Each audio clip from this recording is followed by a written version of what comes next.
Guys, आज की ये वीडियो आप लोगों के लिए बहुत ही इंपॉर्टेंट होने वाली है, क्योंकि इंग्लिश ग्रामर में जितने भी वर्ब है, चाहे वो हेल्पिंग वर्ब हो या मॉडल वर्ब हो, सभी को हम एक ही साथ इस वीडियो में कवर करने वाले हैं। हो सके तो मैं जो भी आपको बता रही हूँ, आप उसे कॉपी में नोट्स भी बना ले। तो सबसे पहला हमारा मॉडल वर्ब है वुड हैव।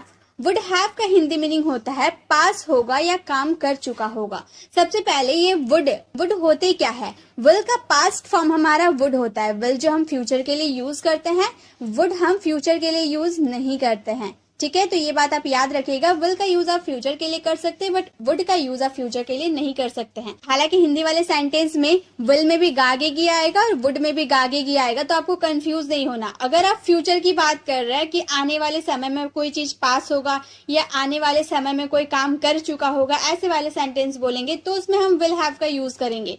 लेकिन अगर हम पास होगा, प्रेजेंट में कोई चीज पास होगा या फिर कोई प्रेजेंट में वो काम कर चुका होगा, मान लो रोहन मेरा फ्रेंड है, मैंने आपसे आके पूछा कि रोहन कहाँ है, तो आप बोल रहे कि रोहन अब तक खेल चुका होगा। मतलब जिस वक्त आप बोल रहे उस वक्त तक रोहन खेल चुका होगा, तो आप प्रेजेंट में बोल रहे हैं, प्रेजेंट में उसका खेलने का काम खत्म हो चुका है, तो ऐसे वाले सेंस में आपको वुड हैव का यूज करना है। अगर आप फ्यूचर की बात करें तो उसमें विल हैव का यूज करें, लेकिन आप प्रेजेंट या फ्यूचर इन पास्ट की बात बता रहे हो तो उसमें आपको वुड का यूज करना है। ठीक है, ये बात हमेशा आपको याद रखनी है। इसका स्ट्रक्चर होगा सब्जेक्ट, देन वुड हैव का यूज करना वर्ब के थर्ड फॉर्म के साथ। जहां भी हैव का यूज होता है वह हम वर्ब के थर्ड फॉर्म का यूज करते हैं। ये मैंने आपको बहुत बार वीडियो में बताया भी है। उसके बाद ऑब्जेक्ट का यूज करेंगे कब? जब हमारे हिंदी वाले सेंटेंस में कोई चीज प्रेजेंट में पास होगी या कोई प्रेजेंट में कोई काम कर चुका होगा, तब हम वुड हैव के स्ट्रक्चर को हम फॉलो करते हुए कोई भी सेंटेंस को कंप्लीट करेंगे। जैसे उसके पास पेन होगा। अब इसमें आपकी पॉसिबिलिटी में शो कर रही है। आप प्रेजेंट में बात करो, मान लो आप अपने पापा के साथ दुकान गए हो, आपके पापा ने कहा कि अपनी बहन के लिए पेन खरीद लो, तो आप बोल रहे कि उसके पास पेन होगा। आपको पॉसिबिलिटी भी है और आप प्रेजेंट में बोल रहे हैं कि उसके पास पेन होगा, तो ऐसे वाले सेंटेंस। अब आने वाली फ्यूचर की बात आप नहीं बोल रहे कि आने वाले समय में उसके पास पेन होगा, ऐसी बात नहीं बोल रहे। आप प्रेजेंट की बात बोल रहे कि पेन नहीं खरीदते, पेन होगा, तो ऐसे वाले सेंस में हम बोलेंगे he would have a pen. उसके पास पेन होगा, he would have a pen.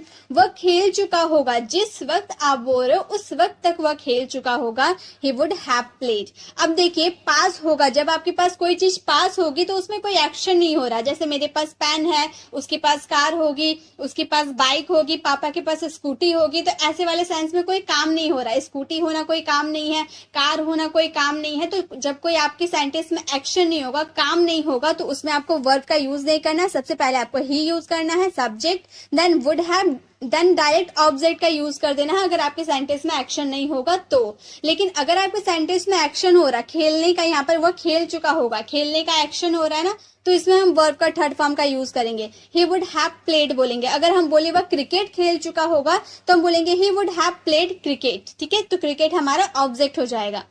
वो देख चुके होंगे।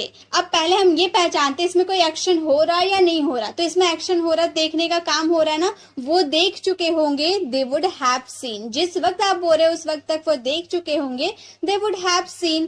पापा घर आ चुके होंगे, आने का काम इसमें भी हो रहा है, तो हम बोलेंगे पापा वुड हैव कम होम। पापा वुड हैव कम होम, पापा आ चुके होंगे। तो आपको वुड हैव से क्या समझ में आया? पहले तो वुड हैव का यूज हम फ्यूचर के लिए नहीं कर सकते, क्योंकि विल हैव का यूज हम फ्यूचर के लिए करते हैं, फ्यूचर की बातों को बताने के लिए करते हैं। लेकिन वुड हैव का यूज हम पॉसिबिलिटी शो करते हैं और प्रेजेंट में कोई चीज पास होगी या पास्ट में कोई चीज पास होगी, ऐसे वाले सेंटेंस में, या फिर प्रेजेंट में आप कोई काम कर चुके होंगे, ऐसे वाले सेंटेंस में आपको वुड हैव का यूज करना है। तो आप ध्यान से विल हैव और वुड हैव का यूज करेंगे। एक सेंटेंस आप लोगों के लिए, रोहन पढ़ चुका होगा। इसका आंसर आपको कमेंट बॉक्स में करना है। नेक्स्ट है हैज या हैव के साथ अगर बिन लगा देते तो उसका हिंदी मीनिंग हो जाता है किया जा चुका है या हो गया है। मतलब कोई काम कंप्लीट हो गया है या फिर कोई काम किसी के द्वारा कंप्लीट किया जा चुका है, ऐसे वाले सेंटेंस। तो किया जा चुका है, ये वाले सेंटेंस देकर आपको समझ में आ रहा है ना कि ये पैसिव वाले सेंटेंस है, इसमें वर्ब का थर्ड फॉर्म यूज होगा ही। लेकिन हो गया होगा में भी हम वर्ब का थर्ड फॉर्म यूज करेंगे, क्योंकि ये हमारा है प्रेजेंट परफेक्ट का हेल्पिंग वर्ब। प्रेजेंट परफेक्ट में हम हैज बीन और हैव बीन का यूज करते हैं और प्रेजेंट परफेक्ट में हम वर्ब का थर्ड फॉर्म भी यूज करते हैं। तो पैसिव वाले सेंटेंस को बनाने के लिए हम सब्जेक्ट का यूज, स्टार्टिंग में नहीं करते, हम ऑब्जेक्ट का यूज स्टार्टिंग में करते हैं जो कि हम सब्जेक्ट बनाकर बैठाते हैं। देन हैव के साथ बिन का यूज करना है और वर्ब का थर्ड फॉर्म यूज करना है क्योंकि ये हमारा पैसिव वाले सेंटेंस है। राम को भेजा गया है, किसके द्वारा भेजा गया? बॉस के द्वारा, पापा के द्वारा, मम्मी के द्वारा, बहन के द्वारा या फिर फ्रेंड के द्वारा, किसी के भी द्वारा तो भेजा गया है। राम खुद ही तो नहीं चला जाएगा क्योंकि राम को भेजा गया है, तो किसके द्वारा भेजा गया उसका जिक्र नहीं हुआ है। हम सिर्फ इतना बोले राम को भेजा गया है, Ram has been sent. Send भेजने के लिए यूज होता है, उसका थर्ड फॉर्म सेंट हो जाता है। अगर हम बोलते राम को बॉस के द्वारा भेजा गया है तो हम Ram has been sent by boss यहाँ पर ऐड कर देंगे। ठीक है, ये हमारा सब्जेक्ट था, बॉस हमारा सब्जेक्ट था जो कि हम यहाँ पर ऑब्जेक्ट के रूप में इसको यूज किए हैं बाय करके। ठीक है, मुझे घर बुलाया गया है, मेरे द्वारा, आपके द्वारा, उसके द्वारा, उसके द्वारा, किसी के द्वारा तो बुलाया गया है, तो बोलेंगे I have been called home, मुझे घर बुलाया गया है। बच्चों को पढ़ाया गया है टीचर द्वारा, children have been taught by teacher. हम बाय करके किसी भी सब्जेक्ट का ऑब्जेक्ट इसलिए नहीं बनाते हैं क्योंकि हम अंडरस्टूड है, किसी के द्वारा तो बच्चों को पढ़ाया गया है, किसी के द्वारा तो राम को भेजा गया है, किसी के द्वारा तो मुझे घर बुलाया गया है, तो हम अंडरस्टूड होते हैं, इसलिए हम डूअर का जिक्र नहीं करते हैं। हम डायरेक्ट हम चिल्ड्रन हैव बीन टॉट बोल देते हैं, उसका जिक्र नहीं करते। उसे इस बारे में बताया गया है, he has been told about this, he has been told about this.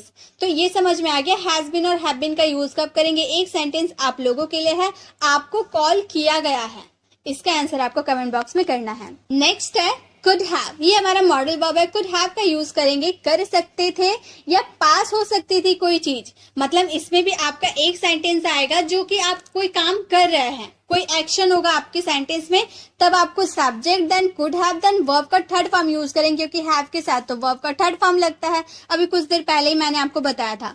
और एक तरह का सेंटेंस आएगा पास हो सकती थी, कोई चीज पास हो सकती थी पास्ट में, लेकिन इसमें कोई एक्शन नहीं होगा, इसमें हम वर्ब का थर्ड फॉर्म का यूज नहीं करेंगे, डायरेक्ट ऑब्जेक्ट का यूज कर देंगे। जैसे तुम वहां जा सकते थे, यहाँ जाने का काम हो रहा है, एक्शन हो रहा है सेंटेंस में, तो हम इसमें वर्ब का थर्ड फॉर्म का यूज करेंगे। हम बोलेंगे you could have gone there, जाने के लिए गो होता है, उसका थर्ड फॉर्म गॉन हो जाता है, you could have gone there. तुम्हारे पास कार हो सकती थी, पास हो सकती थी, कोई चीज हमारे पास हो सकती थी, तो इसमें कोई एक्शन नहीं हो रहा, तो हम बोलेंगे you could have a car, you could have a car. मेरे पास पैसे हो सकते थे, पैसा होना कोई काम नहीं है, पैसा होना कोई एक्शन नहीं हो रहा सेंटेंस में, तो हम बोलेंगे I could have money, I could have money. आपके पास लैपटॉप हो सकता था, लैपटॉप होना भी कोई काम नहीं है, तो हम बोलेंगे you could have a laptop, you could have a laptop. एक सेंटेंस आप लोगों के लिए है, उनके पास किताबें हो सकती थी, मतलब कोई चीज पास हो सकती थी या कर सकते थे के लिए हम क्या यूज करेंगे, कुड हैव का यूज करेंगे। अगर आपके सेंटेंस में एक्शन हो रहा है तो वर्ब का यूज करेंगे, और वो भी वर्ब के थर्ड फॉर्म का यूज करेंगे। अगर एक्शन नहीं हो रहा तो उसमें वर्ब का यूज नहीं करेंगे, डायरेक्ट कुड हैव के बाद ऑब्जेक्ट का यूज कर देंगे। ठीक है, तो इसका आंसर आपको कमेंट बॉक्स में करना है। नेक्स्ट है हैड, ये हमारा हेल्पिंग वर्ब है। हैड का यूज करेंगे चुका था, गया था, ली थी या दी थी वाले सेंस में। आपको सबसे पहले सब्जेक्ट का यूज करना है, देन हैड, देन वर्ब का third form and the last object का यूज करना है कि वह आ चुका था, मतलब जब तक आप बोल रहे हैं तब तक वो आ चुका था, उसका आने का काम जो है ना वो कंप्लीट हो चुका था। He had come, he had come। ये जो कम है ना ये वर्ब का थर्ड फॉर्म है, क्योंकि हम जानते हैं कम का फर्स्ट फॉर्म भी कम होता है, सेकेंड फॉर्म कैम होता है एंड थर्ड फॉर्म भी कम होता है, इसलिए ये हम थर्ड फॉर्म का यूज किए हैं, फर्स्ट फॉर्म का यूज नहीं किया। आपको कंफ्यूज नहीं होना है। मैं जा चुका था, आई हैड गॉन, गो का third form gone, I had gone. उसने खाना खा लिया था, खाना खाने का काम खत्म हो चुका था, ही हैड ईटन। अब ज्यादातर हिंदी वाले सेंस में ना जाए, आप अपने बोलने के अकॉर्डिंग पे जाए, आप क्या बोलना चाहते हैं। कोई काम कंप्लीट कर चुका था वो वाला सेंस बोल रहे हैं या फिर कोई और सेंस की सेंटेंस बोल रहे हैं, उसके हिसाब से आपको हेल्पिंग वर्ब या मॉडल वर्ब का यूज करना है। तो उसने खा लिया था, हम जो सेंटेंस बोल रहे उसने खा लिया था, मतलब मैं आपको जब बता रही हूँ तब तक तो उसने खा लिया था, उसका काम कंप्लीट हो चुका था, तभी तो मैं आपको आके बता रही हूँ, इसलिए मैं यूज करूंगी शी हैड ईटन। राम खेल चुका था, मेरे बोलने तक राम खेल चुका था। एक सेंटेंस आप लोगों के लिए, रोहन घर जा चुका था। इसका आंसर आपको कमेंट बॉक्स में करना है। नेक्स्ट है डू डज। डू डज का यूज करेंगे कोई कुछ नहीं करता या कोई कुछ नहीं करती या कोई कुछ नहीं करते।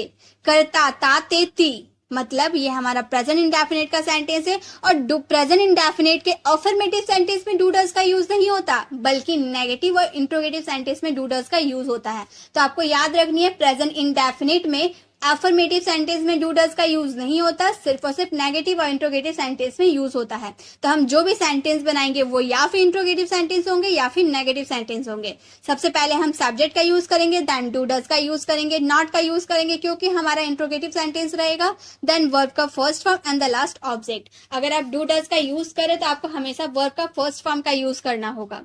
वह नहीं जाता है, आपके हिंदी वाले सेंटेंस में ता है, ती है, ऐसे वाले सेंटेंस आएंगे। वह नहीं जाता है, he does not go, he does not go.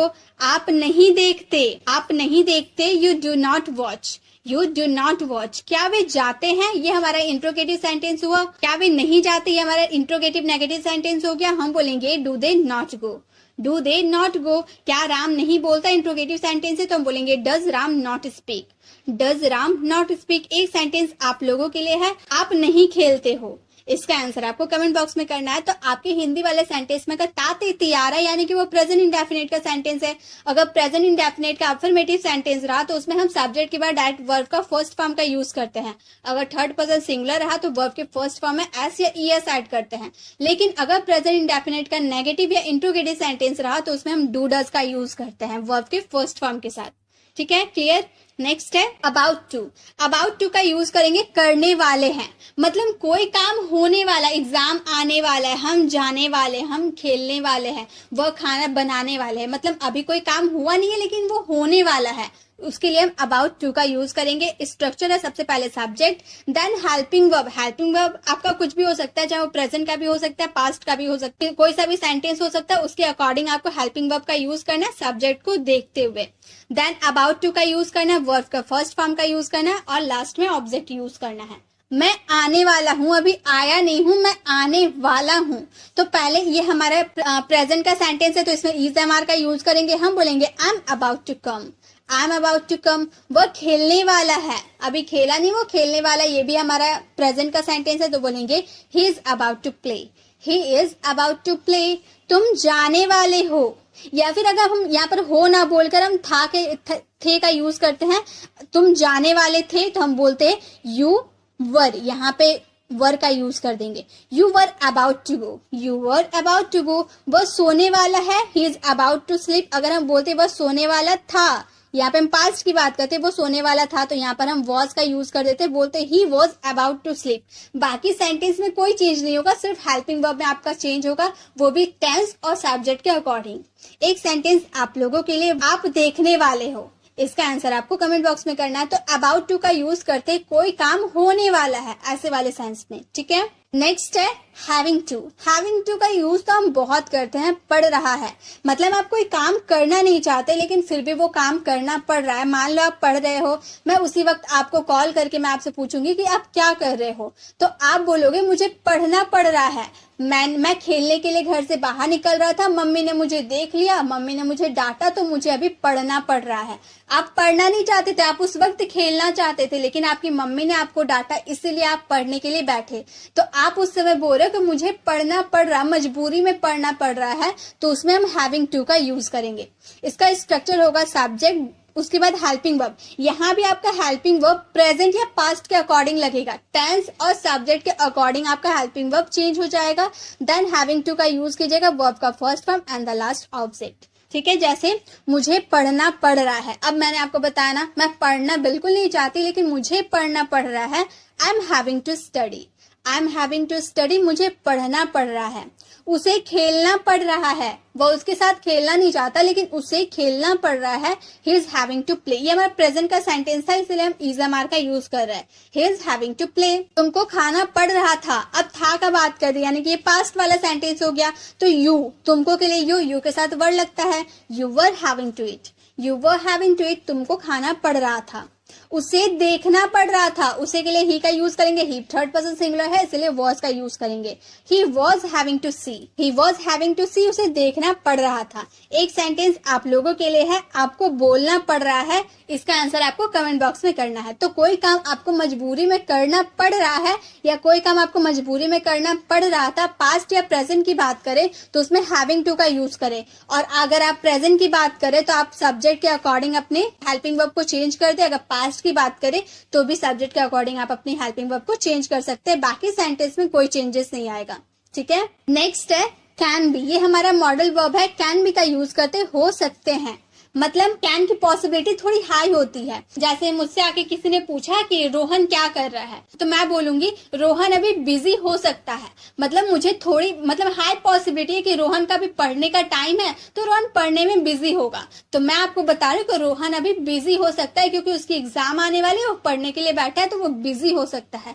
मुझे हाई पॉसिबिलिटी है इसलिए हम उसमें कैन बी का यूज करें। अगर थोड़ा सा लो पॉसिबिलिटी होता ना तो कैन की जगह हम कुड का यूज कर देते हैं। ठीक है, स्ट्रक्चर होगा subject, then can be, then other words. इसमें कोई वर्ब नहीं होगा क्योंकि सेंटेंस में कोई एक्शन होगा ही नहीं। जैसे वह घर पर हो सकता है, घर पे होना कोई काम नहीं है। अब मैं और आप बाहर जा रहे हैं, आपने मुझसे पूछा कि आपका भाई कहाँ है, तो मैंने कहा कि मेरा भाई घर पे हो सकता है, और कहाँ जाएगा, मेरा भाई और कहीं नहीं जाता, मेरा भाई घर पे हो सकता है। मुझे हाई पॉसिबिलिटी है क्योंकि मैं तो अपने भाई के बारे में जानती हूँ, तो मैं तो बता सकती हूँ कि मेरा भाई अभी घर पर हो सकता है, तो मैं बोलूंगी he can be at home, he can be at home.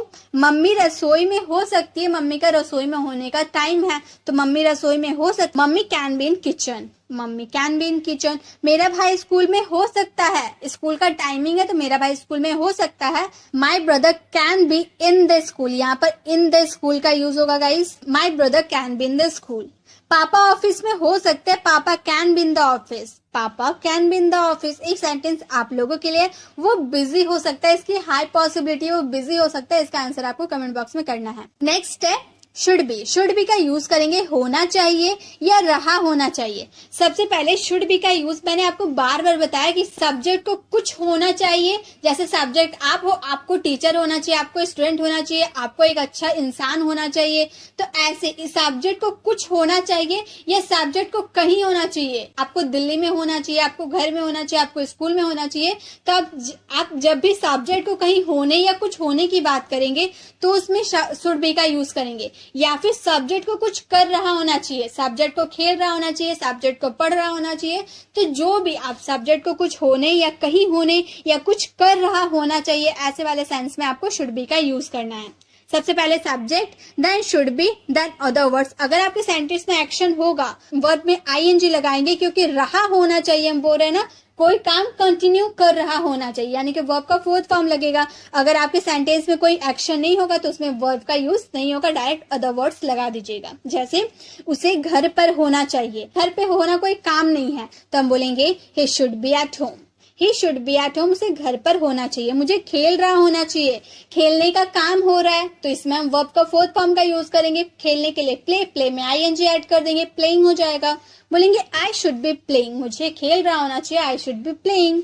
उसे पढ़ रहा होना चाहिए, मेरे हिसाब से सब्जेक्ट को पढ़ रहा होना चाहिए, she should be studying, she should be studying. Ravi को स्कूल में होना चाहिए, Ravi should be in the school, Ravi should be in the school. एक सेंटेंस आप लोगों के लिए, टीना को सो रहा होना चाहिए। तो आपको ये तो समझ में आ गई, सब्जेक्ट को कुछ होना चाहिए या कहीं होना चाहिए की बात करेंगे या फिर कुछ कर रहा होना चाहिए का बात करेंगे तो उसमें शुड बी का यूज करेंगे। अगर सब्जेक्ट में कोई एक्शन हो रहा है तो आपके हिंदी वाले सेंटेंस में रहा होना चाहिए आएगा, तो आप समझ जाएंगे उसमें वर्ब का फोर्थ फॉर्म का यूज करना है। अगर आपके सेंटेंस में कोई एक्शन नहीं होगा तो उसमें डायरेक्ट शुड बी के बाद अदर वर्ड्स का यूज करना है। नेक्स्ट हेल्पिंग वर्ब है हमारा हैड टू। हैड टू का यूज करेंगे करना पड़ा या करना पड़ता था। पास्ट में आपको कोई काम मजबूरी में करना पड़ा या करना पड़ता था, ऐसे वाले सेंस में आपको हैड टू का यूज करना है पास्ट में। इसके लिए आपको स्ट्रक्चर फॉलो करना है, subject, then had to verb का फर्स्ट फॉर्म के साथ एंड द लास्ट ऑब्जेक्ट। मुझे जाना पड़ा, मैंने आपसे पूछा कि तुम वहां क्यों गए, तो आप बोल रहे मुझे जाना पड़ा, मुझे मम्मी ने भेजा इसलिए मुझे जाना पड़ा, तो आप बोलेगा I had to go, I had to go. उससे खेलना पड़ता था, वो उसके साथ खेलना बिल्कुल नहीं चाहता था, उसे खेलना पड़ता था, he had to play, he had to play. उसे देखना पड़ा, he had to see, He had to see. आपको बोलना पड़ता था, आप बोलना नहीं चाहते थे लेकिन आपको बोलना पड़ता था. You had to speak. You had to speak एक सेंटेंस आप लोगों के लिए है, उसे मेरे घर आना पड़ा. इसका आंसर आपको कमेंट बॉक्स में करना है. नेक्स्ट है शुड. शुड हमारा मॉडल वर्ब है. इसका यूज करते हैं चाहिए जब आप किसी को सलाह यानी कि एडवाइस या सजेशन आप किसी को देते हो या फिर किसी से लेते हो तो उसमें आपको शुड का यूज करना है. जैसे आप ऐसे सेंटेंस बहुत बोलते हो ना कि आपको पढ़ाई करना चाहिए, आपको वहां जाना चाहिए, आपको रोज उससे बात करना चाहिए, या फिर आप किसी से एडवाइस लेते हो क्या मुझे उससे बात करना चाहिए, क्या मुझे भी पढ़ना चाहिए. तो किसी से एडवाइस लेना, सजेशन लेना या किसी को उसे देना, एडवाइस या सजेशन को देना, उसमें आपको शुड का यूज करना. और आपके हिंदी वाले सेंटेंस में चाहिए तो जरूर आएगा. जैसे तुम्हें जाना चाहिए, आप एडवाइस दे रहे हो ना कि वहां जाने से तुम्हारा बेनिफिट होने वाला है, तुम्हें वहां जाना चाहिए. You should go. You should go. उसे सोचना चाहिए, बोलने से पहले उसे सोचना चाहिए. He should think. He should thinks to speak. हमें पूछना चाहिए. We should ask. We should ask. आपको बोलना चाहिए. You should speak. You should speak. आपको बोलना चाहिए. एक सेंटेंस आप लोगों के लिए आपको देखना चाहिए. आप किसी को एडवाइस दे रहे हो ना तो इसमें शुड का यूज करना है वर्ब के फर्स्ट फॉर्म के साथ और इसका आंसर आपको कमेंट बॉक्स में करना है. नेक्स्ट है कुड. कुड का यूज करेंगे सका या पाया के सेंस में. कोई काम कर सका या कोई काम कर पाया. सबसे पहले आपको सब्जेक्ट यूज करना है, देन कुड और वर्ब का फर्स्ट फॉर्म यूज करना है ऑब्जेक्ट के साथ. वर्ब का फर्स्ट फॉर्म यूज करना है कुड के साथ. ठीक है, जब आपके हिंदी वाले सेंटेंस में आप ऐसे बोलते हो ना मैं वहां जा सका, मैं ये कर पाया, मैं एग्जाम दे पाया, मैं एग्जाम देने जा सका, तो सका या पाया वाले सेंस में आपको कुड का यूज करना है. मैं नहीं कर पाया मतलब कोई रीजन होगा जिसकी वजह से मैं नहीं कर पाया. I could not do. I could not do. वो नहीं जा पाया, उसके शायद तबीयत खराब हो गई होगी जिसकी वजह से वो नहीं जा पाया. He couldn't go. He couldn't go. Could not का कॉन्ट्रैक्शन कुडंट हो गया. वो देख नहीं सका. ही कुड नॉट सी या ही कुडंट सी, कुछ भी आप बोल सकते हैं. आप ये कर पाए. You could do it. You could do it. एक सेंटेंस आप लोगों के लिए, वह आपसे बात नहीं कर सका. इसका आंसर आपको कमेंट बॉक्स में करना है. नेक्स्ट वर्ड इज हैज या हैव का यूज करेंगे. किसी के पास कुछ है, पास होने की बात करेंगे तो हम उसके लिए हैज या हैव का यूज करेंगे. इसमें कोई काम नहीं होगा क्योंकि अगर मैं बोलूं कि आपके पास पेन है, मेरे पास कार है, उसके पास बाइक है, तो पास होने के बाद हम कर रहे हैं ना, इसमें कोई काम नहीं हो रहा, इसलिए इसमें वर्ब का यूज नहीं होगा. सब्जेक्ट हैज हैव का यूज करेंगे, लास्ट में ऑब्जेक्ट लगा देंगे. बस एकदम सिंपल सा सेंटेंस बनेगा. मेरे पास कार है, आई हैव अ कार. आपके पास पैसे हैं, यू हैव मनी. उसके पास लैपटॉप है, he has a laptop. Ram के पास किताबें हैं, राम हैज बुक. अब आप ये याद रखें जब आप थर्ड पर्सन सिंगुलर की बात करें तो उसमें हैज का यूज करें, अगर आप अदर सब्जेक्ट की बात करें तो उसमें हैव का यूज करेंगे. बस आपको ये समझना है, थर्ड पर्सन सिंगुलर के साथ हैज, अदर सब्जेक्ट के साथ हैव. पापा के पास स्कूटी है. इसका आंसर आपको कमेंट बॉक्स में करना है. नेक्स्ट है मस्ट बी. मस्ट बी का यूज करेंगे जरूर. जब ऐसा आप सेंटेंस बोलते हो ना तुम्हें जरूर ये काम करना चाहिए, अब चाहिए आ रहा है तो इसमें आप शुड लगा दीजिएगा, ऐसा नहीं चलेगा क्योंकि आपके सेंटेंस में जरूर आ रहा है. अगर आपके सेंटेंस में जरूर, पक्का, अवश्य ऐसे वाले सेंटेंस आते हैं जिसके मतलब मैं आपको बोलूं कि तुम्हें जरूर स्कूल जाना चाहिए, तो मैं आपको बोलूं तुम्हें जरूर जाना चाहिए, उसके आपके पास और कोई ऑप्शन नहीं है. स्कूल छुट्टी करने के लिए आपके पास कोई ऑप्शन नहीं है, आपको जरूर स्कूल जाना चाहिए, नो ऑप्शन. तो उसके लिए आपको मस्ट का यूज करना है. इसके लिए सबसे पहले सब्जेक्ट यूज कीजिएगा, then must be, then other words. इसमें अगर आपका कोई काम हो रहा होगा तो उसमें हम सेंटेंस के अकॉर्डिंग वर्ब का यूज करेंगे, नहीं तो अदर वर्ड्स का यूज कर देंगे. जैसे वो पक्का घर पर हो सकता है. अब यहाँ हो सकता है तो आप कैन बी का यूज कर देंगे, ऐसा नहीं चलेगा क्योंकि आप यहाँ पक्का, अवश्य या जरूर का बात कर रहे हैं. कोई चीज आप बहुत हाई पॉसिबिलिटी की बात करें तो उसमें हम मस्ट का यूज करेंगे. वह पक्का घर पर हो सकता है. He must be at home. He must be at home. वह पक्का देख रहा होगा. यहाँ देखने का काम हो रहा है ना, और रहा होगा हम बोल रहे, यानी कि वर्ब का फोर्थ फॉर्म यूज करेंगे इसमें. He must be watching. देखने के लिए वॉच का यूज होता है, उसमें आईएनजी लगा दिए तो वॉचिंग हो गया. राहुल जरूर पढ़ रहा होगा. राहुल का पढ़ने का काम हो रहा है. Rahul must be reading. पापा अवश्य ऑफिस में हो सकते हैं. ऑफिस में होना कोई काम नहीं है लेकिन अवश्य आ रहा है तो मस्ट बी का तो यूज होगा. बोलेंगे papa must be in the office. Papa must be in the office. एक सेंटेंस आप लोगों के लिए है, मम्मी जरूर खाना बना रही होगी। इसका आंसर आपको कमेंट बॉक्स में करना है। तो हमेशा याद रखिएगा, जब आपके हिंदी वाले सेंटेंस जरूर, पक्का या अवश्य या फिर आप बोलना चाहते हैं जिसमें हाई पॉसिबिलिटी हो, पूरी हाई पॉसिबिलिटी हो, तो उसमें मस्ट का आपको यूज करना ही पड़ेगा। ठीक है, नेक्स्ट है डिड। डिड का यूज करेंगे किसी के पास कुछ नहीं था। अब मैंने डू डज का यूज आपको बताया था ना कि प्रेजेंट इंडेफिनिट वाले सेंटेंस में करेंगे, वो भी अफर्मेटिव सेंटेंस में नहीं, सिर्फ और सिर्फ नेगेटिव और इंट्रोगेटिव सेंटेंस में। ता तेती आपके सेंटेंस में, ता है ती है आपके सेंटेंस में आएगा, तो उसमें आपको अफर्मेटिव सेंटेंस नहीं, नेगेटिव और इंट्रोगेटिव सेंटेंस में आपको डू डज का यूज करना है वर्ब के फर्स्ट फॉर्म के साथ। और डिड का यूज करेंगे जब आपके सेंटेंस में ता था ती थी, पास्ट में कोई काम कर पाता, पास्ट इंडेफिनिट वाले सेंटेंस में, तो उसमें आपको डिड का यूज करना है, अफर्मेटिव सेंटेंस में नहीं, सिर्फ और सिर्फ नेगेटिव और इंट्रोगेटिव सेंटेंस में। अफर्मेटिव सेंटेंस में तो हम सब्जेक्ट के बाद डायरेक्ट सेकंड फॉर्म का यूज कर देते हैं, लेकिन नेगेटिव और इंट्रोगेटिव सेंटेंस में डिड का यूज करते हैं, डिड नॉट लगाते हैं, वो भी वर्ब के फर्स्ट फॉर्म के साथ। Subject then did not then have plus object. ये क्यों हैव क्यों लगाए, ये भी जानना जरूरी है, क्योंकि हम कुछ पास होने की बात कर रहे हैं ना। कोई चीज मेरे पास है, उसमें हम हैव का यूज करेंगे ही। मेरे पास कार नहीं थी, पास्ट में नहीं थी, तो बोलेंगे I did not have a car. I did not have a car. क्या आपके पास पैसे नहीं थे? Did you not have money, interrogative sentence है, इसीलिए हेल्पिंग वर्ब का यूज स्टार्टिंग में किए, देन सब्जेक्ट का यूज किए। Did you not have money, उसके पास पैसे नहीं थे, he did not have money. He did not have money. आपके पास किताबें नहीं थी, you did not have books. You did not have books। एक सेंटेंस आप लोगों के लिए, राम के पास बाइक नहीं था। इसका आंसर आपको कमेंट बॉक्स में करना है। नेक्स्ट है will be। will be का यूज करेंगे रहा होगा। मैंने स्टार्टिंग में ही आपको बताया था ना, will का यूज होता है फ्यूचर में कोई काम कर रहा होगा, जैसे वह जा रहा होगा, वह खा रहा होगा, वह खेल रहा होगा, वह पढ़ रहा होगा, आने वाले समय में वो काम कर रहा होगा फ्यूचर में, तो हम उसमें विल बी का यूज करेंगे सब्जेक्ट देन विल बी। अब वर्ब का फर्स्ट फॉर्म है आईएनजी, क्योंकि रहा होगा, कोई काम कंटिन्यू कर रहा होगा आने वाले समय में, इसलिए वर्ब के साथ आईएनजी लगाना है, देन लास्ट में ऑब्जेक्ट। वह खेल रहा होगा, खेलने का काम कंटिन्यू चल रहा होगा फ्यूचर में, तो हम बोलेंगे he will be playing। he will be playing। वह देख रहे होंगे, they will be watching। they will be watching। पापा दिल्ली जा रहे होंगे, पापा will be going to Delhi। पापा will be going to Delhi। वह क्रिकेट खेल रहा होगा, he will be playing cricket। he will be playing cricket। एक सेंटेंस आप लोगों के लिए, आप वीडियो देख रहे होंगे, आने वाले समय में आप वीडियो देख रहे होंगे। इसका आंसर आपको कमेंट बॉक्स में करना है। नेक्स्ट है हैज और हैव का यूज। चुका है, लिया है, ली है, दी है, लिया है, दिया है। अब इससे पहले आप बोलेंगे मैम एक और यूज तो देखे थे हैज हैव का, उसमें क्या था? तो उसमें हैज और हैव के में था किसी के पास कुछ है, हम बोलेंगे तो हैज हैव का यूज करेंगे पास रहने के सेंस में। लेकिन अब हम हैज और हैव का यूज करेंगे चुका था, लिया था, ली थी, दी थी, लिया था, दिया था। मतलब ये हमारा प्रेजेंट का परफेक्ट वाले सेंटेंस है। ठीक है, present perfect sentence, subject then has have, verb का थर्ड फॉर्म ऑब्जेक्ट। वर्ब का थर्ड फॉर्म क्यों? क्योंकि हैज हैव के साथ वर्ब का थर्ड फॉर्म लगता है जब आपके सेंटेंस में कोई काम कर चुका था। वह गया था, मतलब जाने का काम खत्म हो चुका था, he has gone। और हैज का यूज थर्ड पर्सन सिंगुलर के साथ और अदर सब्जेक्ट के साथ हैव का यूज। उसने किताब खरीदी है, he has bought a book।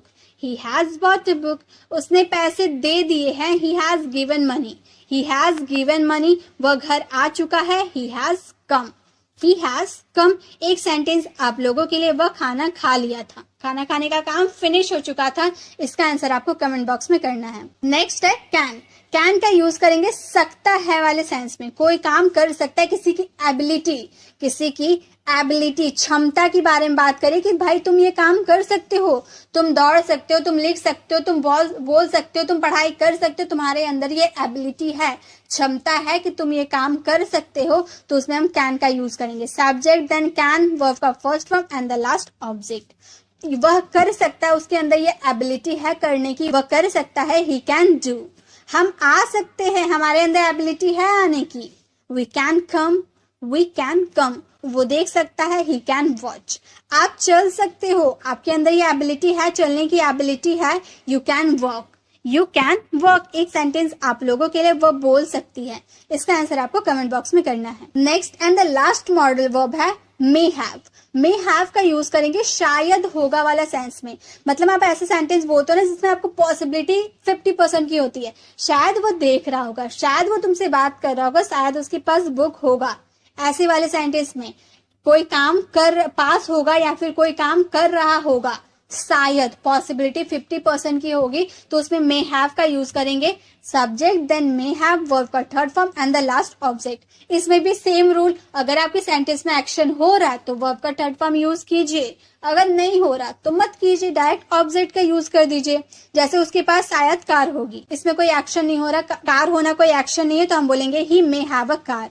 He may have a car, वो शायद खेल चुका होगा, शायद खेल चुका होगा या काम हो रहा है खेलने का, तो हम बोलेंगे he may have played. He may have played, तुम शायद पढ़ चुके होगे। You may have studied, you may have studied, वो शायद जा चुका होगा। He may have gone, he may have gone. एक सेंटेंस आप लोगों के लिए, राम देख चुका होगा। इसका आंसर आपको कमेंट बॉक्स में करना है। और गाइस, मे का यूज हम 50% की पॉसिबिलिटी के लिए करते हैं, लेकिन अगर आपको सेंटेंस में एकदम लेस पॉसिबिलिटी हो, 10 to 20% की पॉसिबिलिटी हो, जिसमें आपको बिल्कुल अंदाजा ही नहीं है कि वो खेल रहा होगा, वो पढ़ रहा होगा, आपको बिल्कुल पता नहीं है, तो उसमें आपको माइट का यूज करना है। ठीक है, माइट का यूज। अगर 50% की पॉसिबिलिटी रही तो मे, अगर 10 to 20% की पॉसिबिलिटी रही तो माइट। बस यही आपको समझना है। तो इसी के साथ हम लोगों ने बहुत सारे हेल्पिंग वर्ब और मॉडल वर्ब को कर लिया कवर। ये वैसे मॉडल वर्ब है जिनका यूज हम अपने डे टू डे कॉन्वर्सेशन में बहुत ही ज्यादा करते हैं। अब वीडियो कैसी लगी, वीडियो को कमेंट बताना बिल्कुल भी ना भूले। अच्छी लगी तो लाइक जरूर करें। अगर आप चैनल पर नए हैं, अभी तक हमारे चैनल को सब्सक्राइब नहीं किया, तो सब्सक्राइब का बेल आइकन को जरूर क्लिक करें, ताकि आने वाली वीडियोस की नोटिफिकेशन आपको मिलती रहे। मिलते हैं नेक्स्ट वीडियो में, तब तक के लिए कीप लर्निंग।